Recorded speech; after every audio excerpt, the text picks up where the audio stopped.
He's young, he's brash, and he's a contender. A 25-year-old student vying for the top job in Serbia.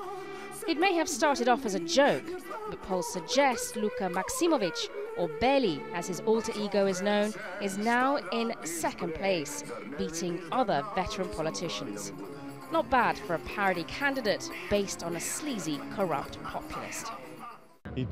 Simply put, the last 30 years we've seen the same breed of politician. Honest citizens can't see anything new from the same old faces. It's the ideal opportunity for someone new to come through and inspire a new political generation.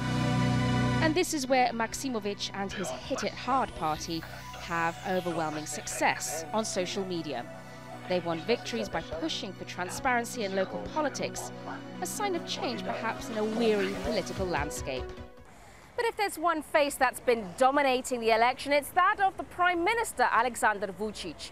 He and his inner circle control not only state media, but also privately owned entities too.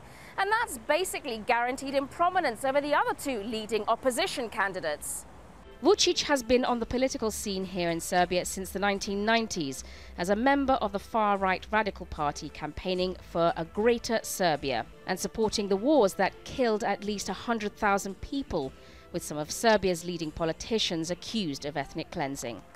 He was Minister of Communications in the government of Slobodan Milosevic and enforced strict censorship here. But he says he has changed, and his centre-right Serbian Progressive Party has run on a campaign of economic reforms and a promise to bring the country closer to the EU. Mr. Prime Minister, it's Al Jazeera English. Are you committed to EU membership? Yes, of course.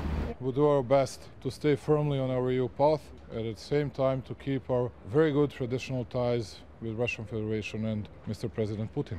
Thank you. And the EU sees membership of Western Balkan countries as a way to stabilise the region, still recovering from a decade of wars and economic disarray. But it's a delicate balance. Serbia's traditional ally is Russia, and any endorsement is still important here. Moscow is opposed to membership of the EU, and it views this region as part of its arc of influence. A lot depends also of international players. So if the European Union will make some decisive moves, if the European Union will take the more proactive position, Mrs. Merkel said after Brexit, the European Union should work hard on further enlargement. So if this is really the option, then the region could stabilize, and this is good for everybody in the region and in Europe. But times are changing.